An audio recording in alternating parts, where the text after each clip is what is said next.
I'm very concerned that obviously there's been a collapse in confidence in governments, in politicians, and really quite difficult to do democracy if everybody thinks that the people who are running their society are crooks. That was the voice of Martin Wolf, Chief Economist of the Financial Times, and our guest today. Welcome to Insights from the Coalface, elevating leadership beyond the boardroom. I'm Sarah Cole, a former solicitor turned life coach and founder of Cole Forums, a peer support network for CEOs and general counsel. This podcast is your exclusive access to high-trust conversation designed to inspire and empower leaders like you to thrive not just professionally but personally. In each episode, we'll delve into the challenges and triumphs of leadership, offering actionable insights and strategies to help you navigate complexity, foster resilience, and achieve authentic growth. These private room discussions are tailored to elevate your leadership journey and give you a glimpse into the transformative power of peer support. So whether you're looking for fresh perspectives, practical advice, or a deeper connection to your leadership purpose, you're in the right place. Let's get started, and together we'll take your leadership beyond the boardroom. Martin Wolf is Associate Editor and Chief Economics Commentator at the Financial Times, London. He was awarded the CBE, Commander of the British Empire, in 2000 for services to financial journalism. He won the 2019 Lifetime Achievement Award at the Gerald Loeb Awards, America's premier award in business and financial journalism. His most recent publication is The Crisis of Democratic Capitalism. Good morning, Martin. Thank you for joining us. Yeah, it's a pleasure. I want to dive straight in after that wonderful introduction and first explain why it is I reached out to you. You held a forum for me about a year ago, and it was for CEOs and general counsel, and they were hanging on your every word, Martin, and all fed back how fantastic the input was from that session. So I had to ask you back to share some more insights with us on the podcast. Well, that's quite a daunting introduction. Let's hope I can live up to it. Of course you will. So I want to go right back, if I may, Martin, to your extraordinary childhood. And I recall many years ago, you wrote a wonderful article about your late father called The Diary, I believe.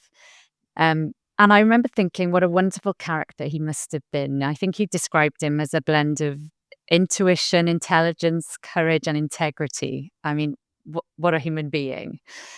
And you went on to share his deep attachment to the democratic cause. And you, I think, go on to say that it was the core of his commitment to that democracy and his views about human beings that founded you. So I wonder, have those family roots shaped your views on the responsibility of leaders to prioritize stability and resilience in these uncertain times?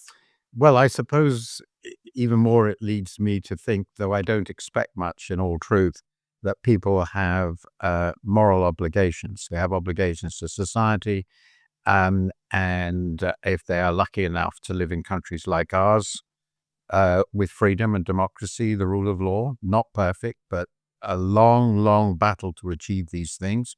If they are in positions of influence and power, have an obligation to uphold this in the way they carry out their duties and tasks in dealing with their employees, their employers, and wider society.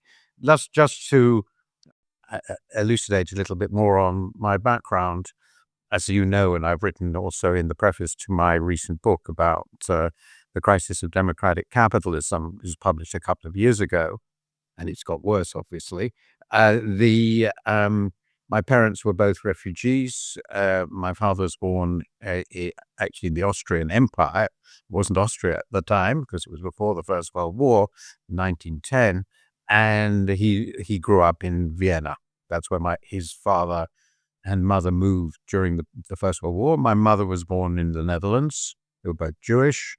And of course, you know what happened in the 1930s and 40s to Jewish people in Europe. So they both became refugees.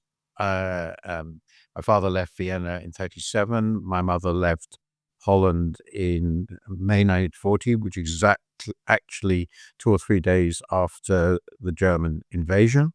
And they only had 4 or 5 days to get out. So quickly did the Netherlands collapse.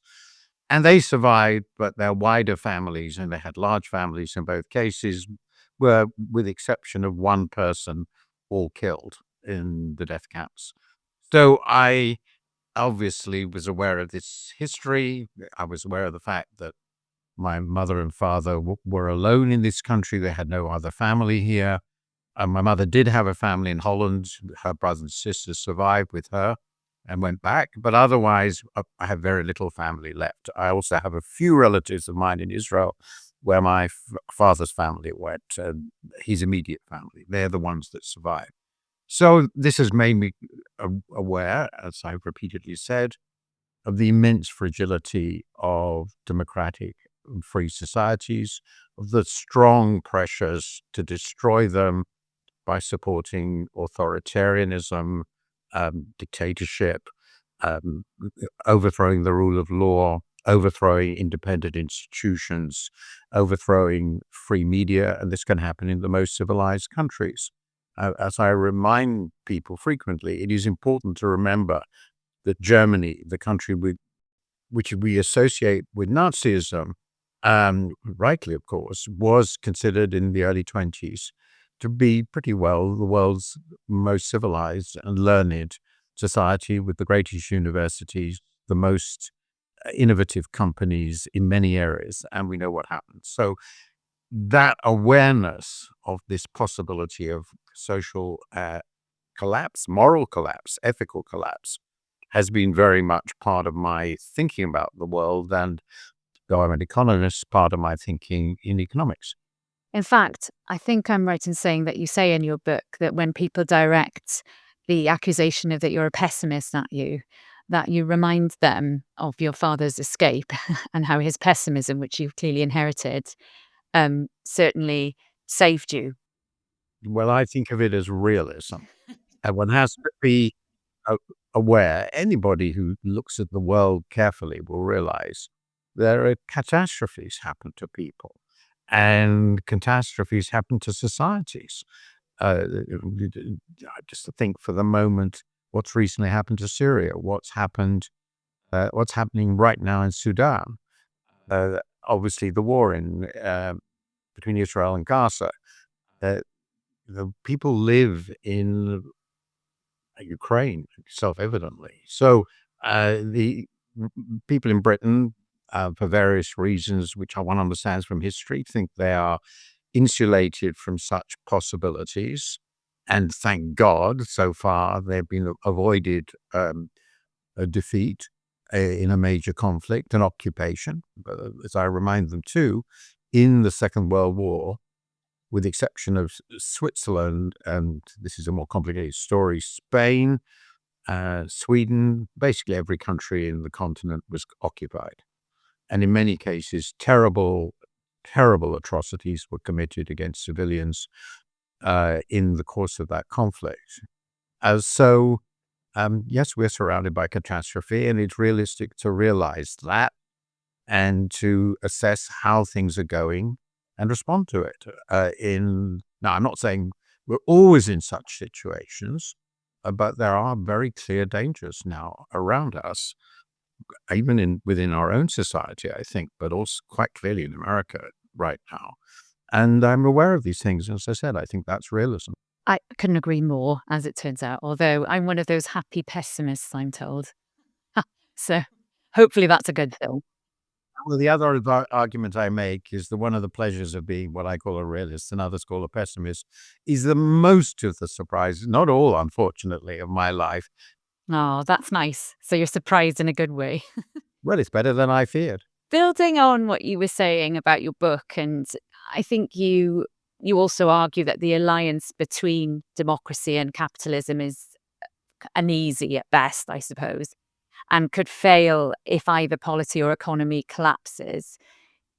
Especially with the US situation in mind, what lessons from history do you think leaders, I mean, obviously, I'm thinking about my own audience of CEOs and GCs, but draw to prevent this failure in their own organizations as well as wider society? Well, in their own organizations, I'm not sure that I can provide real expertise. Um, Except I do have a very strong view, as I've already indicated, that people in leading positions in society have to be aware that how they behave and how they run their organizations does not only affect those organizations, important though that is, it has wider implications for society. It is the case that in a capitalist market society, some institutions, big companies particularly, um, and some people with immense wealth and resources, have disproportionate influence. And I think it's one of the problems, but I think it's one of the inevitable problems, because without free markets, I don't think there will be democracy. You can't have a free, genuinely liberal democracy in a country in which the state basically owns and controls everything, which is the alternative. So we have to make democracy work based on capitalism, on the market, with a balance between the government and the market and the individual. That's civil society. That's all clear. But some people have special responsibilities for the way this works. People with power and influence. And obviously, people who run major corporations, major businesses, people with great wealth that can be used to influence politics, have a profound responsibility. And if it doesn't work, what tends to emerge is some combination of demagogy, which sort of keeps the majority sort of happy, usually in a well orchestrated wave of rage against some groups, usually weaker groups than they themselves.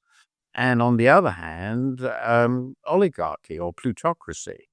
And that combination of demagogy and oligarchy has returned again and again in human history, and it usually ends up in some form of dictatorship, autocracy, and that's what we're seeing now. Clearly, that what we're seeing in many places. They say they're trying to give people freedom, but in fact, they're giving an enormously disproportionate power to an individual who says it's always a he, is ruling on behalf of the people, but in fact he's ruling on behalf of himself and his coterie of friends. I think I love the way that you've described this. I mean, obviously, you couldn't have foreseen potentially that Trump was back in when you wrote your book. It was a possibility. I wrote it partly in light of that possibility, even though after his attempt to overthrow the last election, which was clearly, in my view, a form of treason against against the republic, the constitution of the republic. I hoped that people would see that he was completely unsuitable as a human being for such high office, but I never hoped too much for the reasons that I have already said. Proved right again to be pessimistic or realistic. And I think you said it was around the dangers of this sort of, I love the phrase rigged capitalism that you use, where we will be potentially dominated by elites all dodging taxes and avoiding accountability. And avoiding regulation where is needed. Just think what social media have done to our society and to our young people, and the attempt to regulate this, which I think is essential, is now going to be overwhelmed by the power of the tech oligarchs who are surrounding Donald Trump. And they will use the power of the US to make it very, very hard in this country and elsewhere to regulate the social media. That's just one of many examples of the problem you've just enunciated. Yes, in fact, you kept me up at night with your description of a potential Orwellian world of lies and oppression, I think it was. And but in all seriousness, Was a well now than it did a few months ago. well, absolutely, that does seem more realistic. And I think, you were inspired to write that book largely because of your grandchildren and thinking around the future.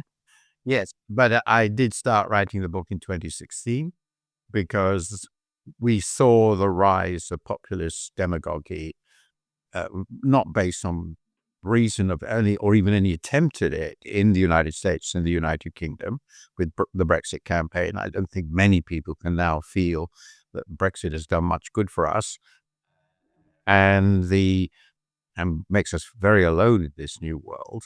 But of course, the rise of Trump was even more frightening because it seemed to me that he embodied a negation of the fundamental principles of a democratic republic. If you think of Abraham Lincoln's Gettysburg Address and you think of Trump on the other hand, they don't seem to fit very well. And thinking around that, it's quite a bleak picture. So, what advice might you give the generation coming through, or even the leaders of the generations coming through, in terms of how they can learn from this in their decision making, possibly even support the institutions that protect our democracy?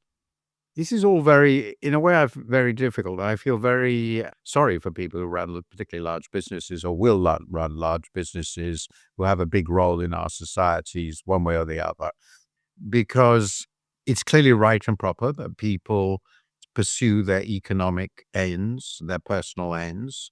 It's important. We can see this very clearly in Britain now with the struggles that the government is having. It's important to generate economic growth. If we don't have widely shared and growth, people get very jaundiced. They get very unhappy. They look for false, what I think of as false prophets, who promise them somehow some sort of solution to the economic difficulties they're in. And when we think about the cost of living crisis, as it's called, which really is ultimately a growth of real income crisis, the stagnation of real incomes of people in the middle, well, most people in our society over the last nearly 20 years has been something that hasn't happened for almost 200 years, but certainly for more than 150 years. Of course, it's left people very, very anxious about their futures and the futures of their children. And when we suddenly get this price shock, as we did just after the pandemic and then the Ukraine-Russia war, price shocks for food and energy, that's even worse. So we have to fix the economy. And of course, private business, dynamic private business is an essential part of that. And government policy has to get this right. And I think it's fair to say, over the last 14 odd years and now into the 15th, it's not, maybe we can go further back. We haven't done very well. So that is essential. We have to fix that. Without it, we won't, I think, have a stable democracy. Growth is part of what made democracy possible. It's what I think of, or what I refer to as the creation of a positive sum society, a society in which everybody can feel they can get part of the increased pie. But if there isn't an increased pie, it's a zero sum or even a negative sum conflict, and the society becomes very conflictual, and you can see that. So that's very essential. But I do think, in addition, business has to be aware that it's not sort of on its own, that it's part of a big social order, a country, and that the way it uses its influence and power will shape the world in which the leaders will live, their children and their grandchildren, and some of them may hope or expect that if everything goes terribly wrong, they're rich enough to go and live somewhere else. But if everybody did that, we wouldn't have a functioning country at all. So yes, they have the wider responsibilities as well as the responsibilities to make their own organizations and lives successful. I think that's really helpful. And I think when you think about what you've said in very recent articles about the fragility of the UK's economic position, I wonder, when they're trying to balance caution with seizing opportunities, have you got any advice that you might give them in terms of how to function in this new world, I guess? As it happens, this is the subject of a column I'm trying to write.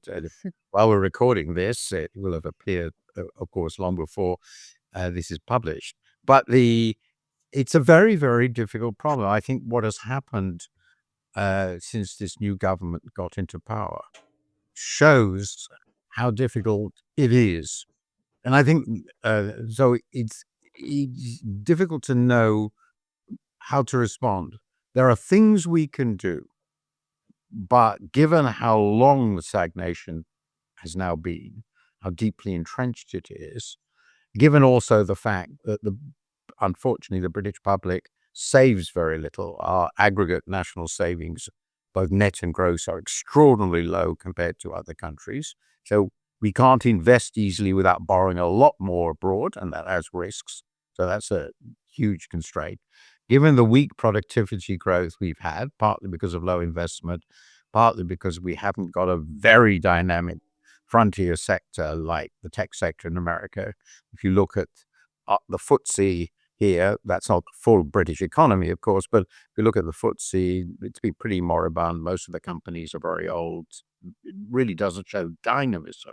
So we've got a real constraints from our past. And I think it's crucial also to recognize that if the economy has been growing really slowly, it's not much over 1% for in aggregate and less in GDP per head over 15 or more years, business rationally expects that to continue.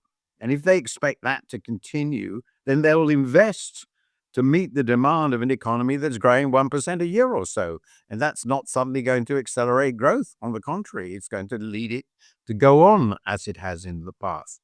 So I think the sort of things that the government is talking about in terms of doing infrastructure, doing house building, changing planning rules, making it easier to build things, encouraging innovation, supporting it, trying to reform pension funds to support it. All this makes sense.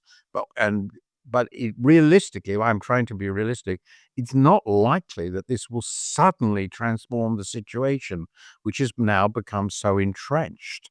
And I don't think there's a wand they can wave that will suddenly make the economy feel completely different. I think they will have to cut spending. I think they will.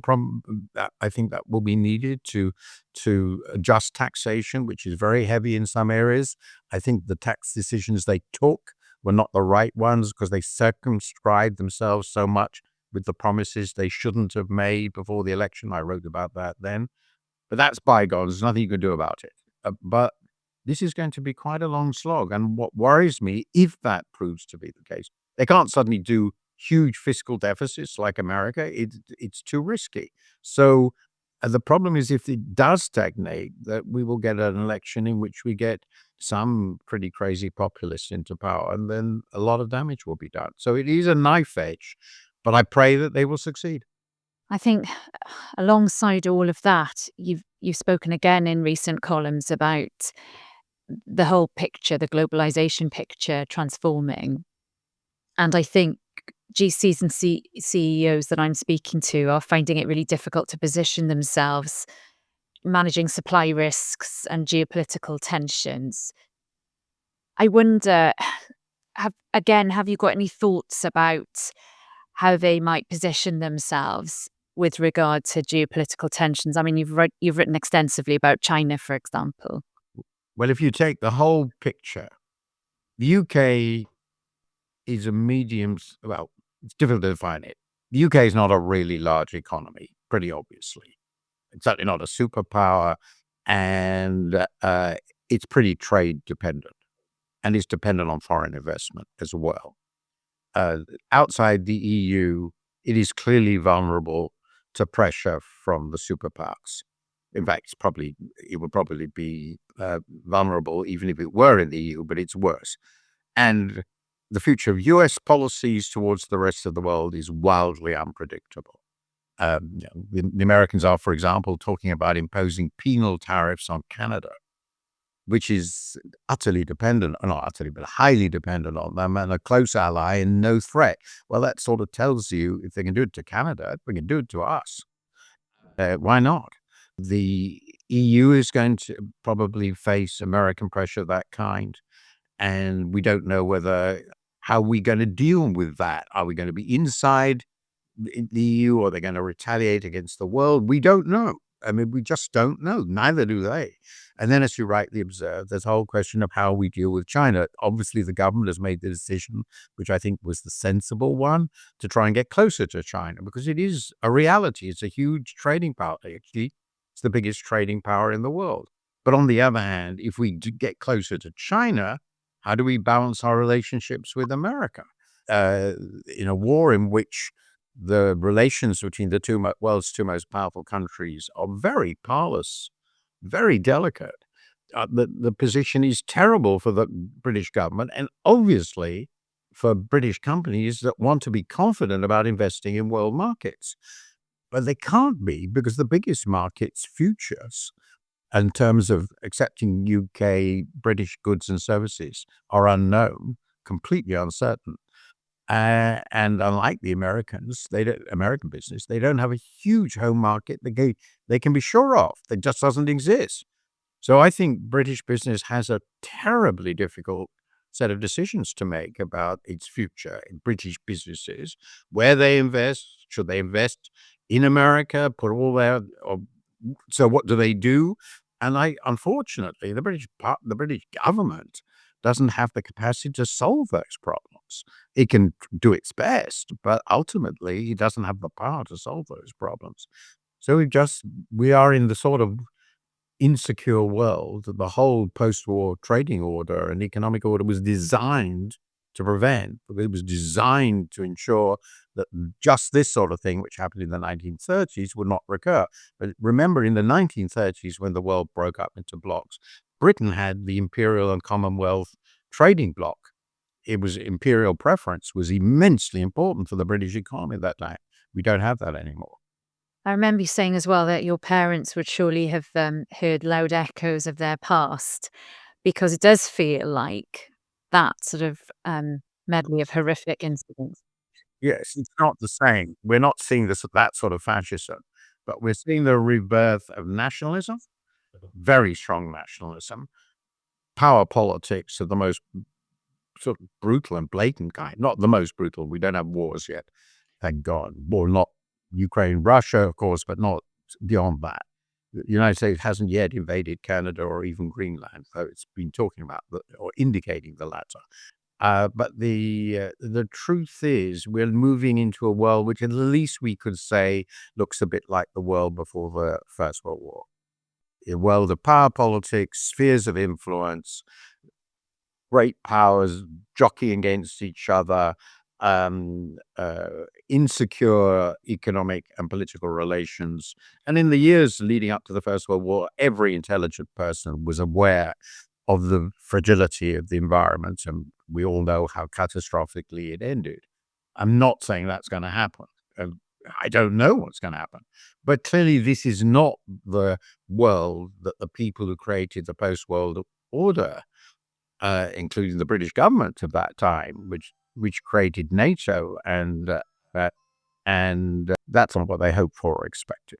I'm wondering, just listening to you talk about it's all very concerning, but it occurs to me, Martin, listening to you speaking about the sort of frequent economic shocks, the pandemics, the geopolitical conflicts that we've endured in recent years, that organizational resilience seems to be a priority for most of the companies that I'm speaking to. I wonder if this is around something else that you've spoken about quite widely, which is the moderation point, really. Never too much. Is that the way to build resilience? To try and have fingers in many pies, if you like, rather than pushing one particular agenda and then discovering that the next economic shock completely floors you? It's a very good question, and business strategy is obviously even more difficult because, well, I think that's a very good rule for countries to think about how you ensure that you can survive almost anything. And resilience was very, very important. We did quite a lot of preparation for pandemics. We didn't use it probably as well as we should have done, but we did show some capacities, for example, to create vaccines very quickly. That's a form of resilience. That's a very important form of resilience. And then having a good national debt position, which allows you to borrow a lot very quickly in a crisis, is very valuable. We've used that up now in the last two shocks, so it will be more difficult to do it again. But we allowed our national debt to go from 30% of GDP to 100% of GDP to manage those shocks, and we did. And I think that was probably, on balance, sensible.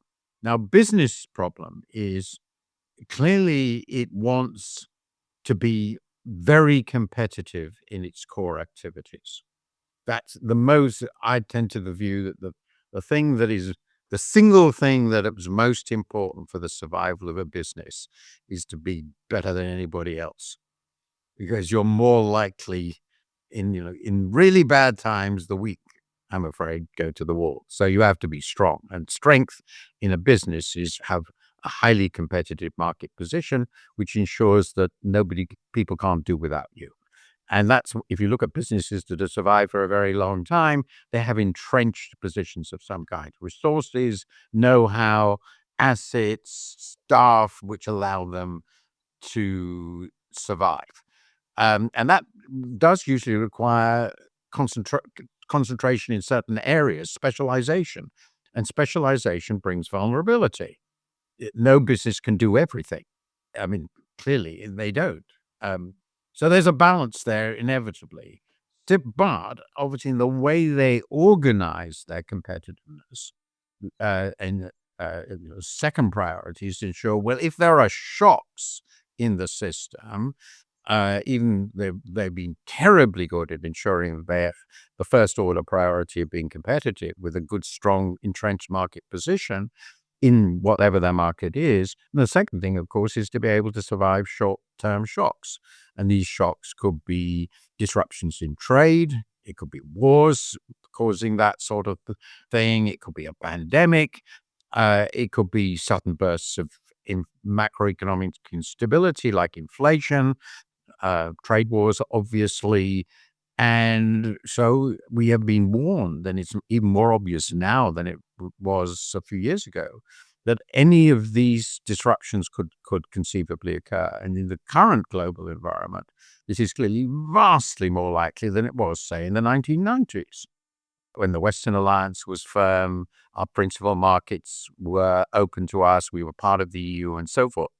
So businesses have to think through their most obvious vulnerabilities and see how they can reduce them at manageable cost, because always it's a trade-off. Again, never too much. You can make yourself perfectly secure in something. You can't be perfectly secure, but far more secure.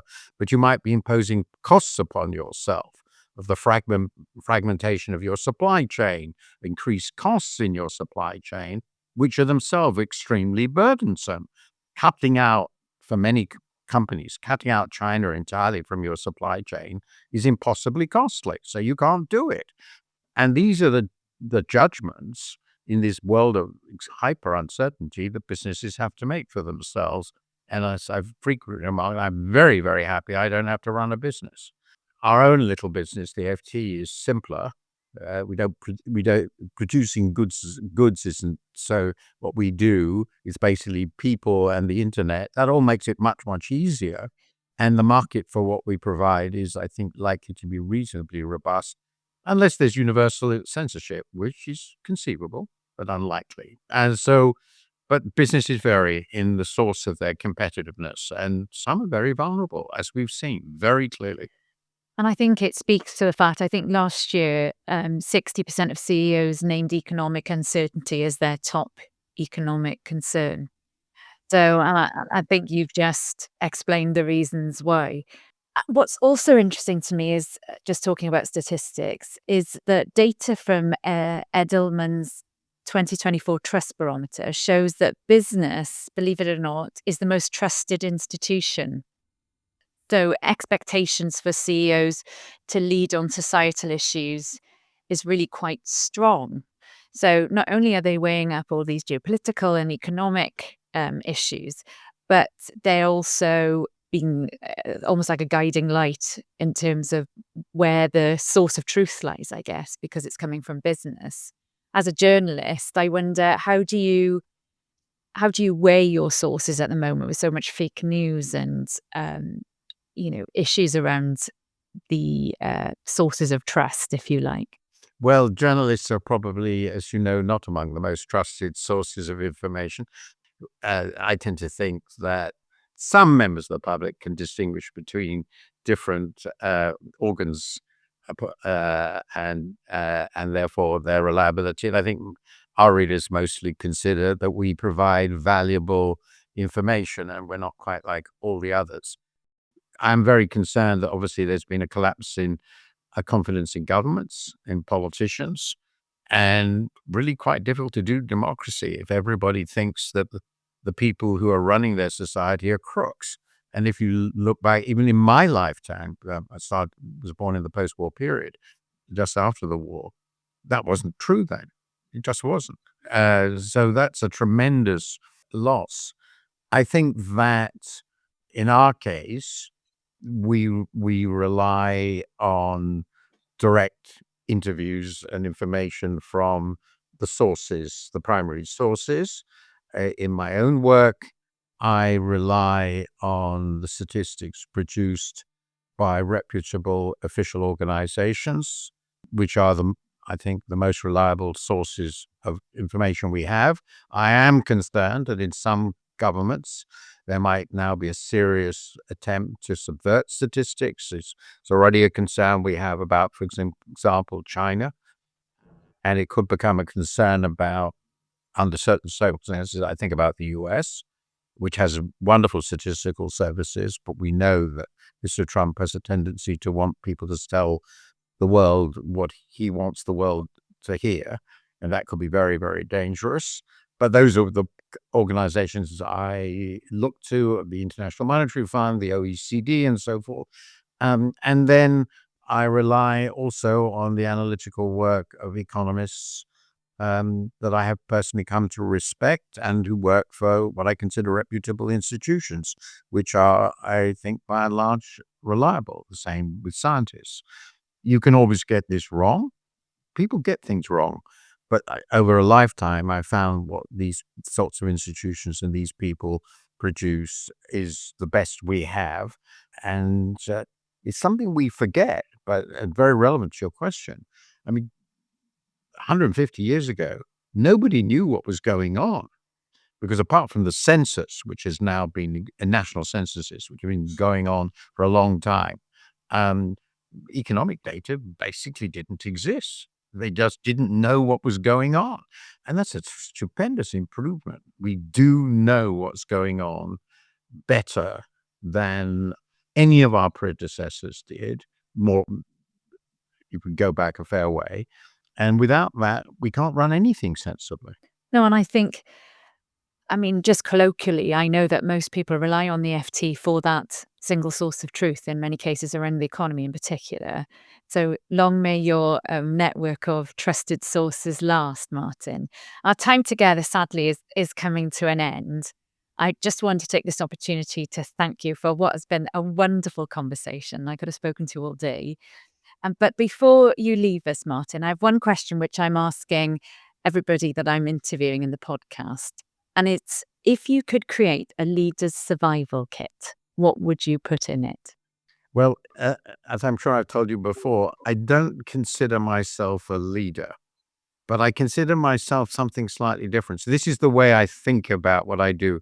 It will sound a bit pretentious, and then it will allow me to say what I do. In the Jewish tradition, which of course very much became the Christian tradition, one had rulers. There were rulers, mostly kings, also judges, famously the rule of judges, and there were prophets. And the job of the prophet was to tell the truth. And the telling the truth included very definitely telling off the rulers, or what we now say, speaking truth to power.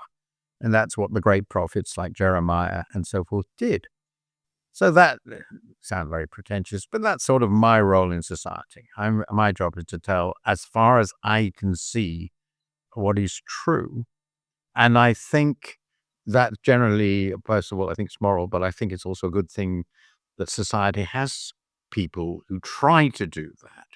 And so that's a form of leadership. It's not actually taking responsibility for decisions. Others do that, but it's for it's a role in society which must be served by some people, because otherwise truth disappears completely and we can't make sensible decisions. So in this form of leadership, I think the essential quality that you have to have, I'm not claiming I have it, but I think this is the essential quality. You have to be intellectually honest. You have to be honest with yourself, and you have to admit, and this is really hard, but I think it's the most important quality. in many ways in all positions of influence and power. You have to admit that sometimes you are wrong and you must change your mind. And not just because it's popular, not just because it will get you a better career, but because it's the right thing to do. In my ideal world, I want my leaders to say to themselves, is what I'm doing the right thing? And if it isn't, what should I be doing? Oh, that's wonderful. And I think you should also have a copy of the FT in your survival kit, Martin. So thank you so much again for joining us. I know you have an article to write, so I'll let you go. Thank you so much. That's it for today's episode of Insights from the Coalface, Elevating Leadership Beyond the Boardroom. I hope this conversation left you with fresh insights, new perspectives, and a deeper connection to the challenges and opportunities of leadership. If you found value in today's discussion, I'd love for you to share it with your network, leave a review, or reach out to me with your thoughts. Leadership can be a lonely road, but it doesn't have to be. Let's keep learning, growing, and supporting each other. Until next time, stay resilient, stay authentic, and keep leading with purpose.